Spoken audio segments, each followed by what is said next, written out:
Hi, this is Joan, and this is Vanessa Bell Calloway in a steal from the original Coming to America.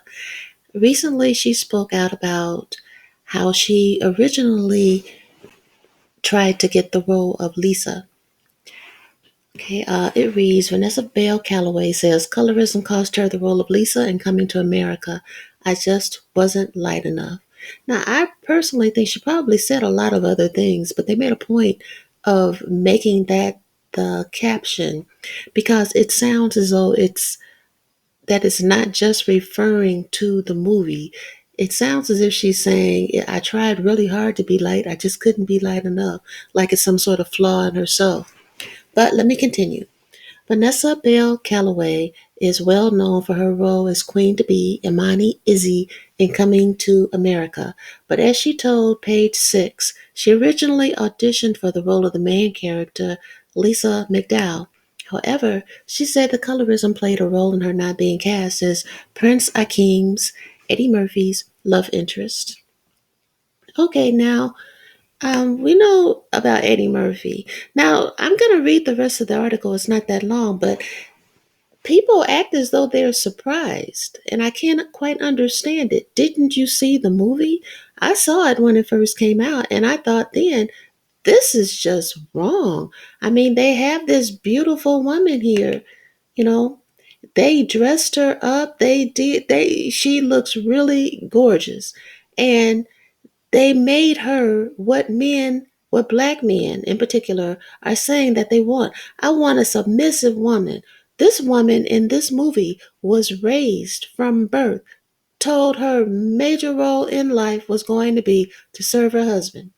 So, does this man who is a king, who is going to be a king, so you hope he has some kind of sense, does he choose someone who looks like him so that, same racial type as him, so that their children can look like him and like her, like their race? No, the whole movie to me was mind control. Now, most movies are mind control, but this one to me was just obvious. So for people to be shocked by her saying that, oh, it was colorism in this movie, well, I don't know. I kind of think anybody who saw the movie should have figured that one out, but let me keep going. When you have white people hiring black people in movies, sometimes a certain look is wanted, she told Page Six. I just wasn't light enough, even though Eddie had the final say on who played Lisa. But I didn't want the part of Amani. I wanted to be Lisa. I had read the script and I wanted the bigger role. Okay, I think it's kind of cute the way at first she puts it on white people, but then she says, well, they may have had some say in it, but Eddie could have still hired me if he had wanted to. But let me continue. She said how colorism is something that black people constantly have to deal with, adding, a lot of men were indoctrinated by having a white woman or light skinned woman on their arm. She said she knew she wasn't going to get the lead role, so she decided to read for Imani instead.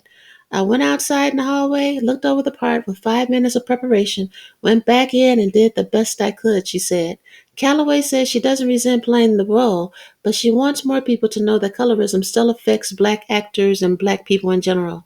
The real deal is, when you're in a situation like that, you want to be a part of an Eddie Murphy movie. I wasn't going to say no.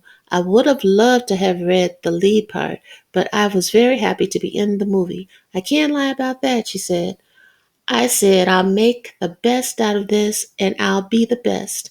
It was a smaller role, but it was a glamorous part to play, and Sherry did a great job. Calloway will return in Coming to America, which will come to Amazon Prime March 5th. Now, well, I'm not sure if I said it before, but I didn't even like the original. I thought it was, I thought it was, back then, we didn't really have the word colorism. We said color struck. So to me, I looked at it and thought, this movie is very color struck. I mean, you have this light woman and her sisters, a dark skinned, well, they didn't say thought back then, but she's a promiscuous woman that nobody wants. And then you have this Vanessa Bell Calloway, who is a princess, I think, and she's beautiful, and she is being what every religious black woman is told they are supposed to be, submissive to their man no matter what stupid stuff the man is doing. Okay, so why didn't you choose her? The only reason is because you don't like yourself. You don't like your dark skin. If you don't like yours, you can't like hers. And the thing about Eddie Murphy is, if you look at his other movies, it's kind of like, I mean, whatchamacallit, Medea was one thing. Because Medea was kind of like, he didn't darken his skin or anything for that. He was like, I think he's like 6'4", and she really did go around kind of solving people's problems. But, and plus in The Diary of a Mad Black Woman, I really thought that that movie I kind of liked it. But Eddie Murphy's movie, which I didn't see, where he dressed up like some crazy looking black woman who was out of shape and running around in swimsuits. I don't know. It was just between him and Martin Lawrence. It was like, you truly hate black women, and you're making all your money out of making us look as bad as possible. But people never looked at that and said colorism or misogyny, but only toward black women, or only toward identifiably black women. I mean, people did say something about Tyler Perry, but I didn't think Tyler Perry was nearly as bad because, at least he gave good advice. He did something besides, you don't generally see too many women. Well, I don't know. I just didn't feel that bad about Tyler Perry, but Eddie Murphy, Martin Lawrence, yeah, I kind of thought, yeah, if there was any way you could just let them become white and go away. But if we did that to every black man who would give up a princess for, well, I mean, even look at Tiger Woods. Tiger Woods to me is not black anyway, but he gave a description of what he was. But in any case, it sounded kind of like, call me anything, but don't call me black.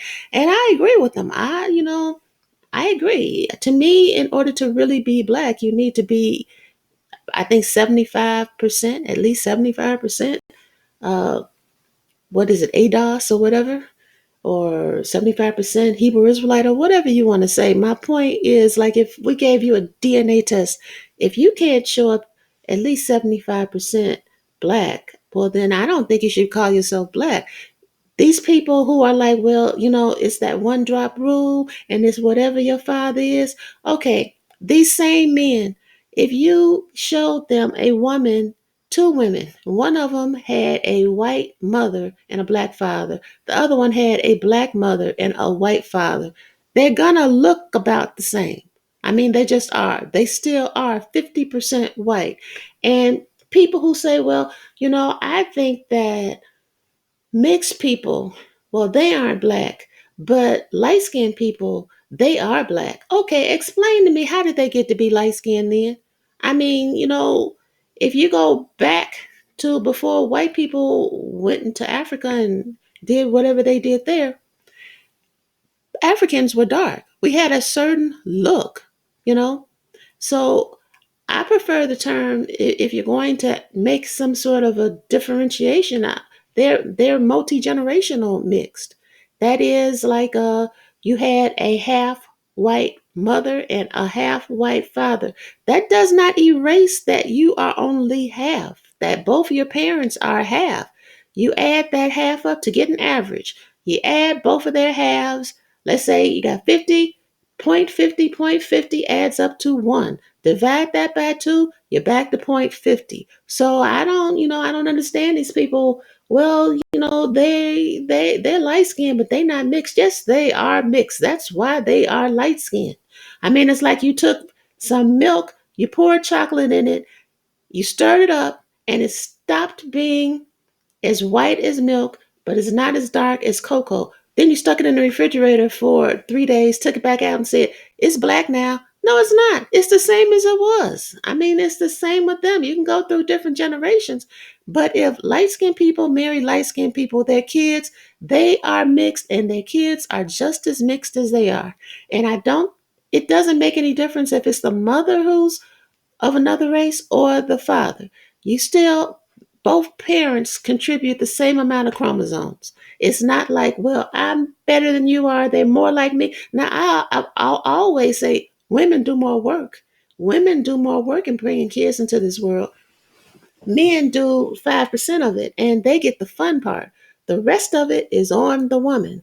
But as far as genetically, no, chromosomally, nope, you getting 50 from each parent, and whatever they are, that's what you are. And if you are a certain thing and you marry somebody else who's a certain thing, your kids will be a certain thing too. That is, if you're black and you marry black, your kids are black. If you're white, you marry white, your kids are white. If you're black and you marry white, your kids are not black, they are not white, but they are being forced to call themselves black. And I think that's going to change. You're going to see en masse where a whole lot of mixed people suddenly say, I ain't black. Well, they're already doing it, and it's not like they're lying. You're not black. But in any case, my thing about this movie is, why are people shocked? I mean, good grief, did you see the movie? I mean, the thing is, black women have to look like this. Now, if you go through YouTube and just look at the female YouTubers, I don't know, maybe it's just the ones I've seen, but these girls, are dressed to the hilt. They all look kind of like this. They are totally into their makeup. They got their hair done. They got their nails done. And it doesn't matter, because black men still, no matter how gorgeous that woman is, if she is darker than a paper bag, they will roll over her for anything light. It doesn't have to be pretty. It's just light. Now, there was this old poem, and I cannot find it, but it was in one of those books about early black poets. And it was talking about colorism back in the 1920s, when they used to have the Blue Vein societies, and they would have parties where, I think it was frat brothers or whoever was coming to the party, they would get a prize if they brought the lightest skinned woman to the party. Well, there was a poem there, and all I can remember is where it said, I want a white woman, I want a fat white woman, because that's more white for me to love, and I want me a old white woman, because she been white longer. So this is nothing new. So why are people shocked by this? I think that, it's sad that she couldn't say it then. Now that she wanted a career, she had to wait, like, that came out in 88.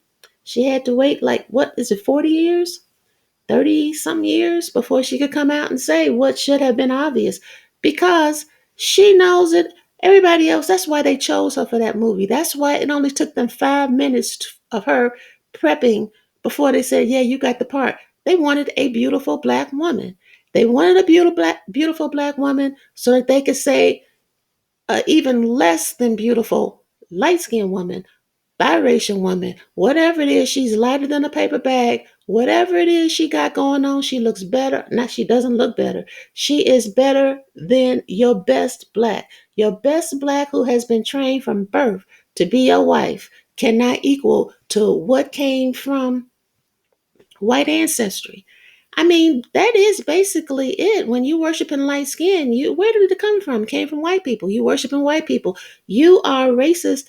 Racism and colorism are like brother and sister. They go hand in hand. So like I was saying about Tiger Woods, even though he's biracial, he could have pretty much had any woman he wanted. And black people are quick to take anybody with any kind of ancestry. If they had an ancestor who walked past a black man, they'll take him and say, yeah, you black too. So he definitely could have had pretty much any black woman he wanted, but he passed up everybody for a woman who was not distinguished as far as having a career. She wasn't an actress. She wasn't a millionaire. It didn't matter. She was white. And what came of it? As far as I know, I don't know that this happened, but she hit him with she, she did something to him with his golf clubs. That's what I heard. I don't know, wasn't there, but in any case, like I said, I don't even think he was black, but a lot of people tried to take him in. But the point I'm making is, why are you surprised? I mean, that's basically it. What's the shock in that? Of course, there was colorism. It's obvious.